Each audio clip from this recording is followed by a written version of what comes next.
Before we jump into the message, I'm going to give a brief financial update. You should, if you're part of our church, you have our email update, you should have got an email from me on Tuesday, and I'm going to get some of the highlights from that in case you missed that, and then update you on something that's happened since then. Basically, over the past year, almost about a year now, we've been communicating our financial situation to you that since COVID coming back, our attendance has been slowly going back up, and our giving has gone down quite a bit. Our monthly expenses as a church right now are about $135,000.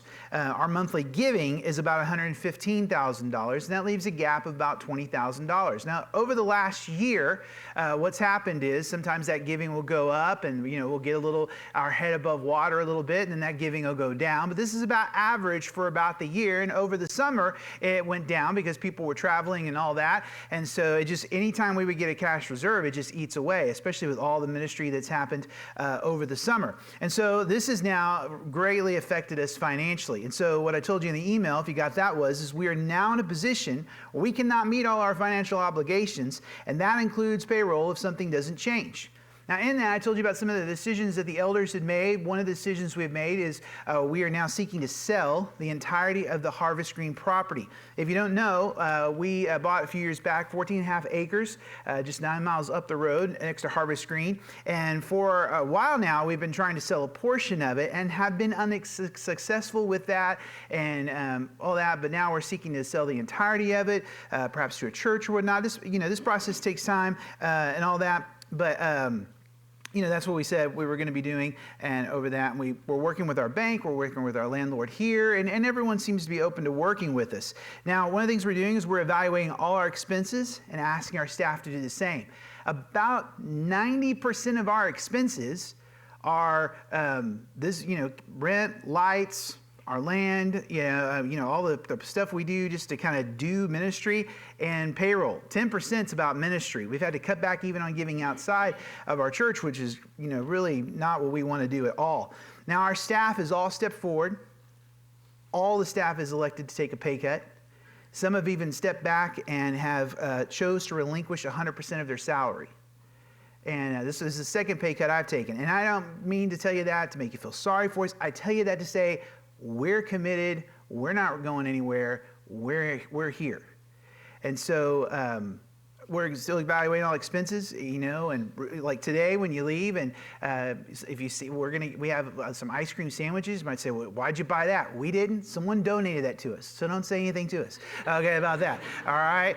And they're like 10 cents each, okay, but someone donated that, so thank you to that benefactor. So we're evaluating all our expenses. We're asking our staff to do the same.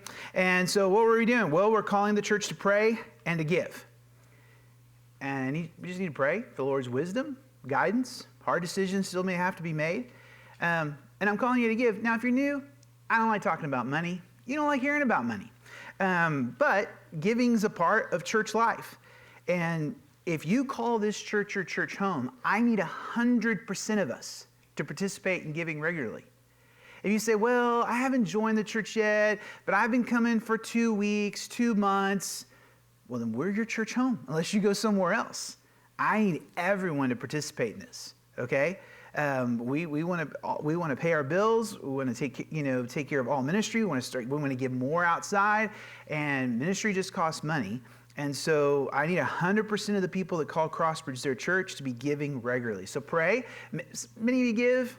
Thank you so much. Your prayer is, Lord, is there anything else you're inviting me to in this? If not, thank you. Keep being faithful. If you're new to our church family and you've been coming for a while and you haven't started participating in regular giving, then ask the Lord to give generously. What are you having to give? To give generously. If you tithe, that's wonderful. If you can move toward the tithe, that's great. Or even beyond that. Tonight, in regards to prayer, we're going to have an elder-led prayer meeting tonight from 6 to 7 in this room. There's no music. There's no flash, no dazzle, just prayer. Okay? And if you call our church home, I'd love to have you back. Now let's just call out to the Lord for wisdom, provision, for guidance, His favor, and all that. And this is just a situation where, our church has only been, since we've come back from COVID, has only come back to about 60 to 70% of what we were COVID in attendance-wise. And I've talked to countless pastors all over, in the city, in Sugar Land, across the country, and this is like a national thing. Every now and then you might hear about a church that's an outlier and something's happening there, but I had a lunch with a Sugar Land pastor just last week, and he said, yeah, we're the same. We're just about the same. It just so happens not to be just impacting us attendance-wise, it's impacting us financially as well. And so we want to pray, Lord, lead us, guide us, give us favor, show us what to do, provide for us, and just come around this in prayer and just have humble hearts toward the prayer. Now that's the highlights, some of the highlights, the email I sent out on Tuesday. On Wednesday, we learned of a letter of intent that's been sent to us. Our executive pastor got it on Wednesday, of an offer for 4 acres of our property for a sizable amount of money, which is really good news. Now, a couple of things. That's just the beginning. It's a letter of intent. Someone wants to buy 4 acres. That would be great. So we're starting the conversations with them and that process. And as we're praying, let's pray that would be awesome. And there's probably a lot of implications and questions from that, like, will we still keep all the property? Would that stop? I can answer all those questions. We're just investigating the offer right now and having conversations, and we're excited about it. I'm always cautiously optimistic, so I'm cautiously optimistic about it. Even if we sell 4 acres, we get a ton of cash in the bank, we still got to fix this problem. Or all we'll do is, because everything's just so expensive, and if you're a partner, you can see all our money stuff on the partner page. If you don't have access to the partner page and you're a partner, email our office because it's password protected, and we'd love to give you that password and you can see that.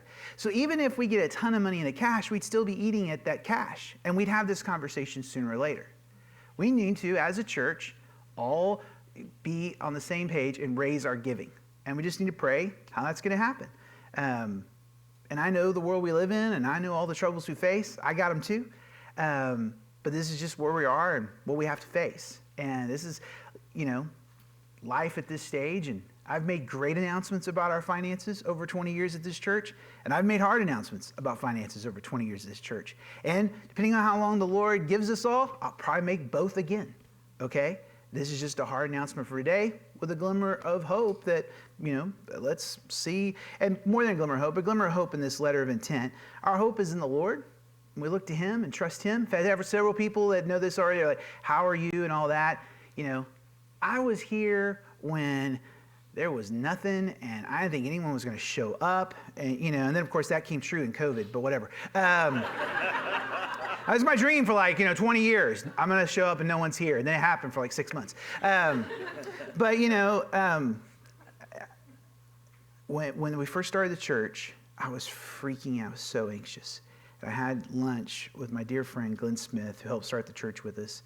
We met at Lopez. And so, it was a godly meal. And we sat there, and I was just telling him, at the time I had 2 little kids. And I got these little kids, and I don't know what I'm going to do, and I don't have any marketable skills if this doesn't work, and all that. And he just looked at me, and he quoted the Psalms, and he said, Chuck, I've never seen the righteous forsaken or their children begging for bread. And I tell you, that has been a marker moment for me in my life, because at that table, we both just got real quiet, and there was just a sense of the presence of God.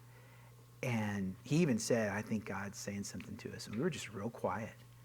And I just felt like it was the Lord saying, I'm in this. Are you in this? Do you trust me? And for 20 years, I've been saying, yes. And I say yes again. I'm here, come hell or high water. Yes, I'm for you, Jesus. So life is hard, but God is still great and good. He is not indifferent to us. So let's pray. Let's ask the Lord what our part is. And let's take the next step. If you have any questions, we have an Ask Anything culture. You can ask us. You can email us at elders@crossbridge.cc, or after the prayer meeting, you can grab one of us for a minute and ask us a question if you want. It's not a business meeting. We're really going to pray. That's the business of tonight's meeting. But if you have a question, you can feel free to ask that. There's no childcare. I know that precludes some of you to come, but if one of you can come or whatever, or if your kids are old enough to come, let them come and pray with us. That would be great as well if you don't think they'll be a distraction. So let's pray now, and then we're going to open up the scripture and look at Jesus. Father, I don't like talking about stuff like this. No one likes hearing about stuff like this. We all want to hear, we're Americans. We love to hear about up and to the right, success, victory, all that. But sometimes there's times where things are hard. There's pressure in life. There's things that, sacrifices that have to be made, and moments of like, okay, Lord, we need you to move. And this is one of those moments where we come to you and we ask you to help us. We ask you to help us with wisdom, with guidance, provision. Lord, this offer, if your hand's in that, would you give us favor? You gave Nehemiah favor with a pagan king to rebuild the walls of Jerusalem. Give us favor where we need favor to just continue to be, seeking to build your church here with you, here in Sugar Land. And so provide. We need your provision. Some people in the room today, they need your financial provision. You hold everything we need. And so we come to you and we ask you to provide, to give us our daily bread, to give us what we truly need, Lord. And we trust you. We trust your intentions toward us are good. Your intentions toward us are holy. Lord, if there is a scheme against our church by the evil one, would you foil that scheme? And would you let the blessings of your kingdom be upon us? We want to be about you and your mission and your kingdom and your word. So now, Jesus, we want to focus on your word. So we take this problem, we put it at your feet, we give everyone and everything to you. You are the good shepherd, and we are under your care. And now we're going to act like it by hearing your word. In Jesus' name, amen. If you have a Bible, turn with me to John chapter 13. Now, in every relationship, and get that off the screen. We'll talk. I'll have to see that again. In John chapter 13, forget John chapter 13. In every relationship, whether you're new kids that meet each other on the playground and you're hanging out together, or you're dating someone, or it's your roommate in college, or you're married, there comes a point where there is tension. And that tension could be that someone wants to play a game and the other person doesn't want to play that game, and there's tension on the playground. That tension could be, your roommate starts borrowing your clothes and never asks, and it's just awkward. That tension, tension can be anything, but tension happens in a relationship because there's disagreement about some things. There's different things that are happening. There's competing agendas, and you can respond different ways to different tensions. Some tensions you can work through. Some tensions are like really intense. Some tensions you can just kind of, we hit that. Okay, I don't care. You have your way. Or you can blow your stack. Some end the relationship. Some go so far they end the relationship. But tension's a part of every relationship. And tension's even a part of our relationship with Jesus. Now, why is there tension for a follower of Jesus in their relationship with him? This is why. Jesus doesn't always do what we want. He doesn't always do what we want. His agenda, he said, and we'll even read in the coming weeks that, I want my joy to be in you and your joy to be complete and all that. His agenda is our joy, to love us, to have a peace of God in our life and all of these things. But he goes about it very differently than we would like him to. We think, then give me what I want and give me what I need. And he says, no, deny yourself and follow me. He takes a counterintuitive, countercultural way of saying, here's how you find what you're looking for. And that can be disorienting for many different reasons. And what can happen to a follower of Jesus is there's a moment, I think, that happens in a real follower of Jesus who's really given their life to Christ, who's received the Holy Spirit by faith, and just is trusting Christ for their salvation, where they realize that their relationship with Jesus isn't about just getting a ticket to heaven, but it's about following Jesus every day as a disciple. Dallas Willard says, the greatest issue facing the world today with all its heartbreaking needs is whether those who are identified as Christians will become disciples, students, apprentices, practitioners of Jesus Christ, steadily learning from him how to live the life of the kingdom of the heavens into every corner of human existence. And if we don't learn that, tension develops between us and Christ. And when tension hits, we respond. And usually that tension revolves around 4 areas: pressure, pleasure, possessions, or position. The pressure of life. Life goes not the way we want it to. And we're like, God, what's wrong with you? I didn't like what the doctor said. I didn't like that bill I got. I don't like how my finances look. Life is hard, but you call me to rejoice in you. I'm having trouble here. Or pleasure. And pleasure, can be enjoying a gift from God and the way God intended us to be. Or we can use pleasure as a means of escape and coming to it as our refuge and strength instead of God. And we make it an idol. And when Jesus challenges our pleasure, that can create tension. Possessions, Jesus talks a lot about money, wealth, possessions, things like that.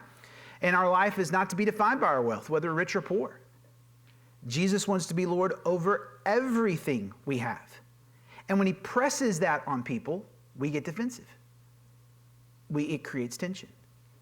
And then position. In our country, again, up and to the right, it's where we want to move. We all want to head to the top of the pack. The best homes, best neighborhoods, best cars, best schools, that's what we deserve. And last week we saw that Jesus calls us all to be servants and says, take the low road. That can create tension.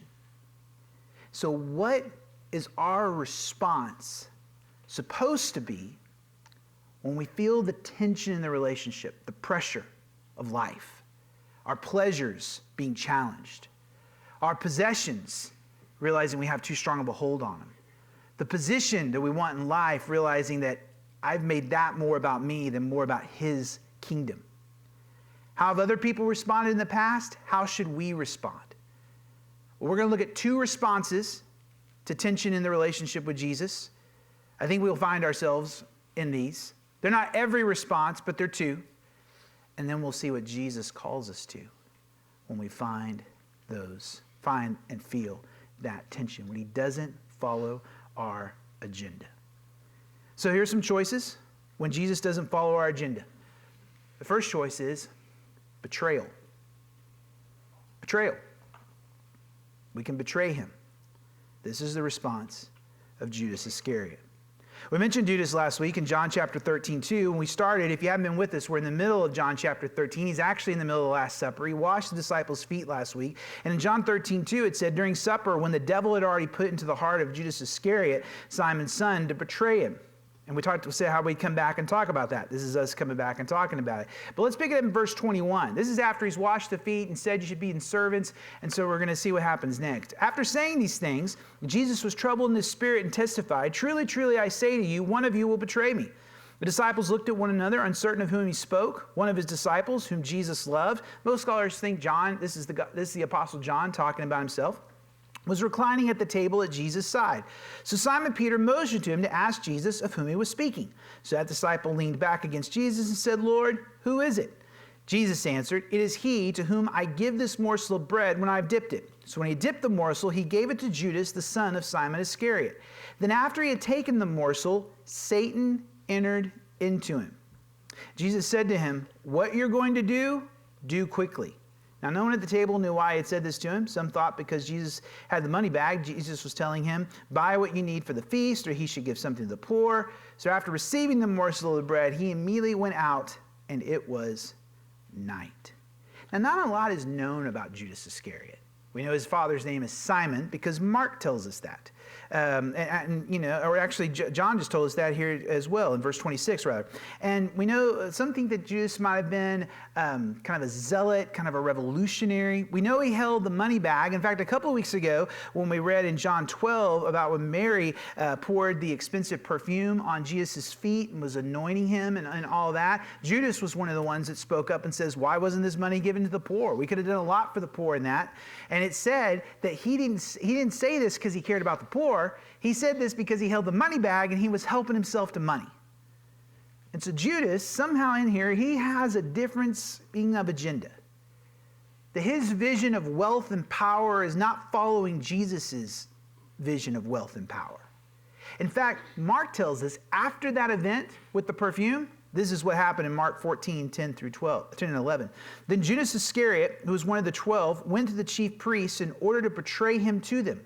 And when they heard it, they were glad and promised to give him money, and he sought an opportunity to betray him. Then, right after the whole thing with the perfume and how that was so expensive, is worth like a year's wages. Something clicks in Judas, and he's like, you know what? You're not the Messiah I thought you were. Our agendas for vision, for money, for power, for life, they're not lining up. So I'm going to turn my back on you. And we see from John's gospel, back in chapter 13 and verse 2, that not only is something happening in Judas, but he's being harassed by the evil one. The devil's putting something in his heart, thoughts and lies, which shouldn't make you freak out. He's been doing that since Genesis. When he said to Eve, did God really say you shouldn't eat of any of the fruit in the garden? Did he really say that? So he puts, we have these thoughts, and sometimes they're from our flesh, and sometimes they're from the evil one. And they're always questioning the nature of God and his way and his plan. But by the time we get to this story, he is fully surrendered to this agenda of betraying Jesus. So much so, it says Satan entered into him, that he has some type of demonic stronghold in his heart and life. Jesus is not on his agenda. Their ideas do not line up, and this leads him to betrayal. Now, betrayal for us probably doesn't look like it looked like for Judas. Betrayal for us looks like really two things: competing agendas and bad ideas about Jesus. Because that's what Judas had. He had a competing agenda, and he had bad ideas about Jesus. He thought Jesus should do things a certain way. Jesus didn't do things that way. He had a competing agenda, that this kingdom was about how it was going to help him move further in life. That's not what Jesus' agenda was. And so none of us think, well, I would never betray Jesus. Judas is terrible. That's terrible. But when we let competing agendas rule our heart, when we have a divided heart, I love Jesus and I follow him, but I kind of want everything my way. And we have bad ideas about Jesus. Well, Jesus exists for my blessing. He just wants my life to go really, really, really well. He does want to bless you. He does want your life to go well, but probably not the way you would prescribe it. He'll probably take you on a path that leads through a desert, that leads through a wilderness, that leads through a dark night of the soul, that leads to a point where your soul is aching, but at the same time, you sense a peace and joy you've never felt before. No one likes to sign up for that. We want to grow spiritually and grow closer to Jesus in good times. But if you talk to people about their most serious stage of spiritual growth, no one says, it's when every day I could just sit in my lazy boy and read my Bible and I didn't have a care in the world and I was just soaring spiritually. Most people will say, it was that horrible season. We didn't know what we were going to do. We were challenged. And we just had to throw ourselves in the mercy of the Lord every day. And over time, one thing at a time, some things got better, some things didn't, some changes had to be made, this happened. But my heart is more fully his. And betrayal happens when we don't want our hearts to be fully him. And betrayal looks like we just begin to turn our back on him. Basically, sin is betrayal. It's a cosmic betrayal. We betray Jesus when we write off his words, when we look at some of his calls to obedience, and we make excuses of why that doesn't apply to us. That's betrayal. And it happens when we have these competing agendas, and we don't want to just bow our hearts to him and say, you're the Lord, I'm not, I follow you. And when we have bad ideas about Jesus, that really he just exists for us rather than I exist for him. And so I would encourage you to pray and ask the Lord a question. I'd ask him this: Jesus, do I have any agendas that aren't in alignment with yours? What if you just begin to pray that, and maybe just every day this week you prayed that, and you just sat, maybe with the journal, maybe just quietly, and you just sat quietly for about 3 to 5 minutes. And you just waited to see what he'd bring up. He's not going to hurt you. He's not going to harm you. But he might confront you. And that's because he cares about you. Because betrayal, if he goes as far as Judas, always ends in death. Sin, when fully conceived, leads death. And even little betrayals in my heart, competing agendas where I turn my back on Jesus, that just brings the culture of spiritual death into my life. And I don't want that. I want more and more the culture of my heart and the culture of my life, and it flows out into every area of my life to be about him and his amazing kingdom and way of life. So I got to ask this question. Do I have any agendas that aren't in alignment with yours? And then to pray consistently, Jesus, help me think rightly and biblically about you. Help me think rightly and biblically about you. That Jesus is a king. That I'm supposed to bow before him. That his call to deny myself and take up my cross and follow him is not because he's a killjoy. He's really saying, put to death your selfishness, and you're going to find everything you were looking for, which is so hard for us. That's why they use language in the New Testament like put to death, because it's like a death. So Jesus, do I have any agendas that aren't in alignment with yours? And Jesus, help me think rightly and biblically about you. When there's tension in our relationship with Jesus, we can have a response of betrayal. Second response we can have is bravado. Bravado. Let's pick it up in verse 31. When he had gone out, Jesus said, now is the Son of Man glorified, and God is glorified in him. If God is glorified in him, God will also glorify him in himself and glorify him at once. Little children, yet a little while I am with you. You will seek me, just as I've said to the Jews. So now I also say to you, where I'm going, you cannot come. Now, verse 34 and 35 is about the love one another commandment. We talked about that last week. So let's go to verse 36. Simon Peter said to him, Lord, where are you going? Because they're not really following what he's saying in all this. Jesus answered him, where I am going, you cannot follow me now, but you will afterward. Peter said to him, Lord, why can't I follow you now? I will lay down my life for you. And Jesus answered, will you lay down your life for me? Truly, truly, I say to you, the rooster will not crow till you have denied me 3 times. Now, bravado doesn't necessarily come from like an evil heart. It probably comes from a love for Jesus. But Christians, we do sometimes is we get the wrong idea about our relationship with the Lord. We know there's commitment involved. And so we think, like everything else in our life, this means I have to do it all. If it's going to be, it's up to me. Christian commitment doesn't work like that. Christian commitment works like I surrender my life. I do some things, but I do that in surrender and dependency on him and his help. But Christians, for as long as I've been in vocational ministry, from youth ministry to adult ministry to being a lead pastor, we love to make promises to God. It's the last night of summer camp. I'll never sin again. And they get in a fight with their sibling right when they get home. It's the guy that says, I'll never do that again. Next hard time of stress, he does it again. It's someone saying, I just got to stop overspending. And then they go and they overspend. It's these pronouncements we make that don't necessarily come from a bad place. But they come from this place where it's focused on us. This is what I'm going to do. The Christian says, I give myself to you. Have your way with me so I can do what you want me to do. It is a subtle shift. It's a subtle difference. Bravado isn't backed up with any gospel grit. In fact, Peter will have a failure of nerve in just a few hours, and he will do what Jesus said he will do.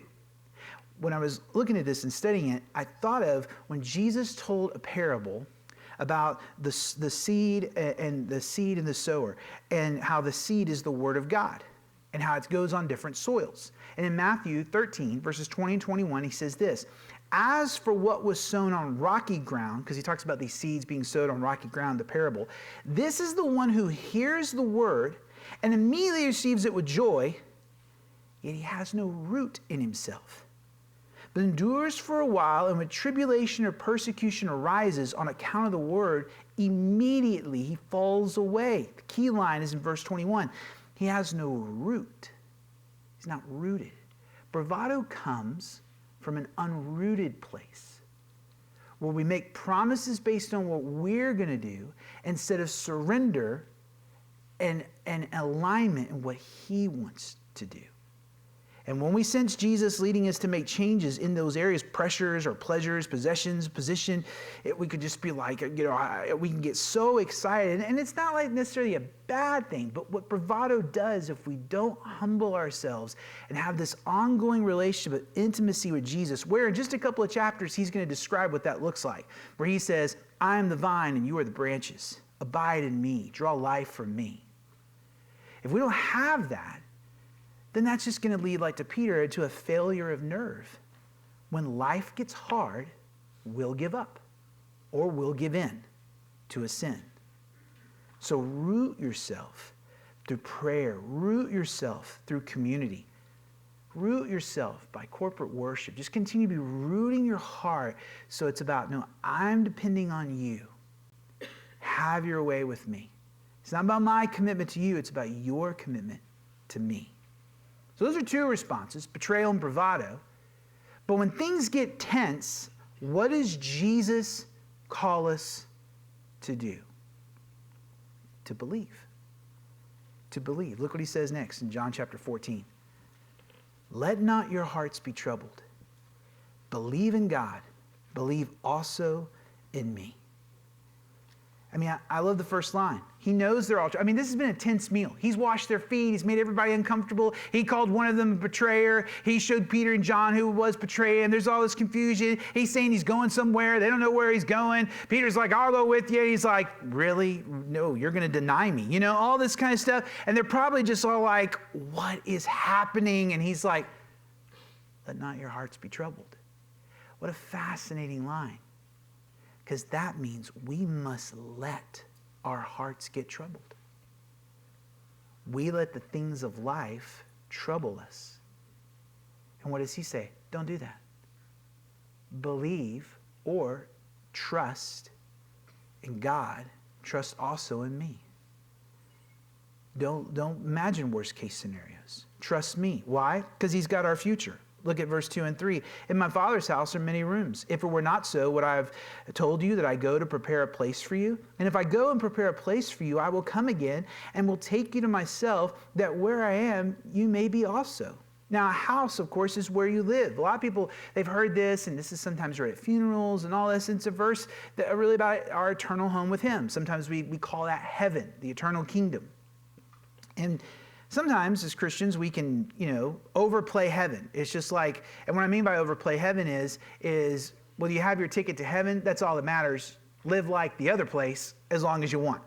Because he has to forgive you, right? He's a senile old guy. He won't even see you. Just do whatever, you'll get to heaven. But that's not how heaven's described. It's just some place you float around, and it's just some resting place when we're dead. It's described as an eternal kingdom. We'll actually have things to do, and there'll be rewards, and God's presence there forever. But sometimes it's downplayed as if it doesn't matter. And all that matters is life here. Jesus always holds heaven in the right place. Where he's like, listen, your life is safe in my hands.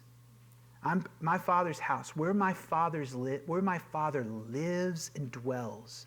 There's a place for you. I'm making that place for you to be with him. You have to think about that, my Father's house. That sounds so religious. We use that about church. Oh, come into the house of the Lord. But think about your house. At your house, you're truly you. At your house, you don't wear shoes usually. You cover up. You uncover the nasty toes. Okay? You just let them all out. Some of you are offended. I don't know your toes. Maybe they're not nasty. Excuse me. You just relax there. You take a nap on your couch. You don't care if you drool on it. You're just you there. You're fully you at home. In the Father's house, there's no sin that holds him back. There's no sin that separates us. He's truly him. Fully loving, good, pure, unfiltered presence. And there's a place for you there. And Jesus is saying to them, listen, don't let your hearts be troubled by all this stuff that's going on now. Your destiny is to be at home with God, where you and him can be truly yourselves. And it'll be glorious. And I'm preparing a place, and I'm going to come back and bring you there. Because eternity with Jesus is what's always been the great hope of Christians.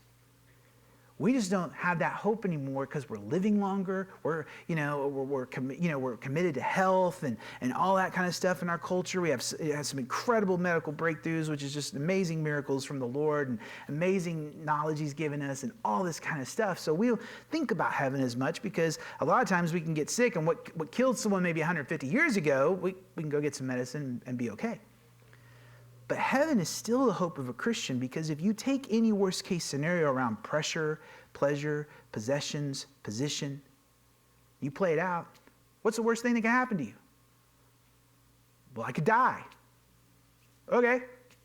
You realize for most of your existence, you will spend more time in eternity than you will here. So then you're with him. It's not that you're indifferent about your life here, and you definitely don't try to speed up the process, but you are going to be okay. I mean, you think about that. If you had the thought in your mind, I will always be okay, you wouldn't be afraid of anything. You would obey him in everything. Oh, those people think I'm an idiot? What do I care about them? I'm going to be in the Father's house. Oh, I can trust him in everything because he has my future. He has my future. I will be with him. In verse 4, he says, and you know the way to where I'm going. Now, Thomas said to him, Lord, we don't know where you're going. How can we know the way? You got to love Thomas. He's already been introduced to us. He was the one that when Jesus said he was going to Bethany and the Pharisees were trying to kill him, Thomas said, well, let's go and die with him, and all that. He's going to be, we all know him as Doubting Thomas, which is so sad. I think really he's like passionate, committed Thomas, but he's just out there. He's just like, we don't know where you're going. How do we know the way? I don't even know what you're talking about, It's just like, Thomas, thank you. I want to shake your hand. You say what all of us are thinking. And Jesus said to him, I am the way, the truth, and the life. No one comes to the Father except through me. If you had known me, you would have known my Father also. From now on, you do know him and have seen him. Verse 6 is Jesus' most exclusive claim about himself, that he is the way, the truth, and the life. That no one comes to the Father except through him. No one comes to God. No one gets to the Father's house except through Jesus. Now, I know some of us probably want to complain that he is the only way, but actually the right response is, thank God there is a way. Because there didn't have to be a way. But because of his love, he made a way in Jesus. He's the way to the Father through his life, death, and resurrection. He's the way of life. He's the truth about God embodied. Everything that comes out of his mouth is true and full of wisdom and life. He is the life. He is what everyone is looking for, and he gives life that lasts forever and is full and abundant. Why would Jesus say, here's pressure. Don't let it trouble your hearts. Trust me. I've got your future. And I'm the way, the truth, and the life. Keep your eyes on me. Keep your eyes on me. It's knowing that to know Jesus is to know God. To trust in Jesus is allegiance to him as the way, the truth, and the life. To trust him is to say, I don't want a divided heart that betrays him. I don't want to promise to do things I won't end up doing. I don't want bravado. I want an authentic dependence on him. It's trusting in him, trusting in his words, trusting in his works. Because betrayal and bravado, they don't end well. Judas takes his life because he's just racked with guilt. Peter's racked with guilt, but praise God, he's restored. And belief, though, trusting in Christ, and by trusting, I mean, I surrender to you and your agenda for me. It always ends with him. It ends with you and him forever. Being your fully true selves at home with each other. So questions to ask may be, where am I not trusting Jesus right now? Where am I not trusting Jesus? Where is my heart troubled? Is your heart troubled? Because that might indicate a place you might be tempted to have a little bit of betrayal or just kind of grin and bear a little bit of bravado. Is there an area of your life you don't trust Jesus with? And the last question I ask you is, what does trusting Jesus in this area look like? What would it look like for you to trust Jesus with your finances? What would it look like to trust Jesus in your relationships? What would it look like to trust Jesus with, you fill in the blank? And he says, don't let your heart be troubled. Believe. Believe in God. Trust in God. Trust also in me. When the pressure happens and the tension comes and you feel the pressure of life or he's calling to account, let's let go of that pleasure. You love that more than me. That's numbing your affections to me. Let it go. Or when he comes to your possessions and says, hey, I think this stuff has you more than I have you. Or when he goes to your position and say, let's start serving. Let's start lowering you think too much of yourself that everywhere you go, you deserve the best service. How about everywhere you go, you are the best servant? When that kind of pressure comes, it challenges our agenda. We can keep silent, say some kind of spiritual stuff that sounds spiritual like Judas, but inside, a divided heart that leads to betrayal. Or we can puff up and say, you know what, this is all hard, but man, I'm good. Following Jesus. I'll get through this. Or we can say, my heart is troubled, but I want to trust you. Help me trust you more. I submit my will and my life to you. You are my future. You are my way. You are the truth. You are the life. That's the response that the growing follower of Jesus has when tension comes to the relationship. Where's your tension right now with him? How will you respond? Let's pray.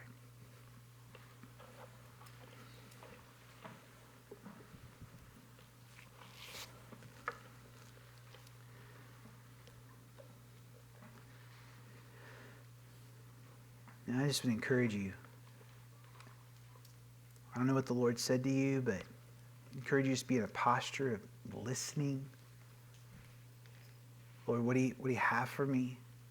Do we have some competing agendas? Is my heart troubled in some area where I'm not trusting you? And just offer that to the Lord right now. Offer that to him.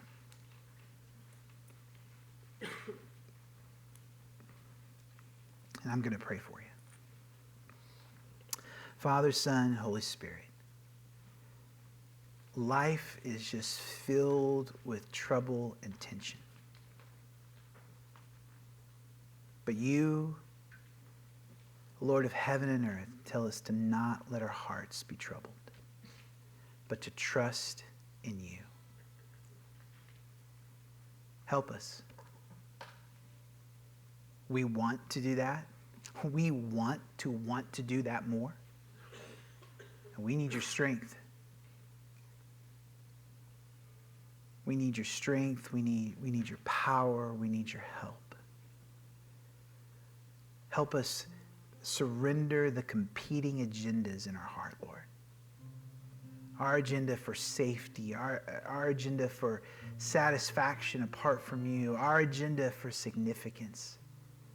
Whatever those competing agendas are, help us surrender that to you.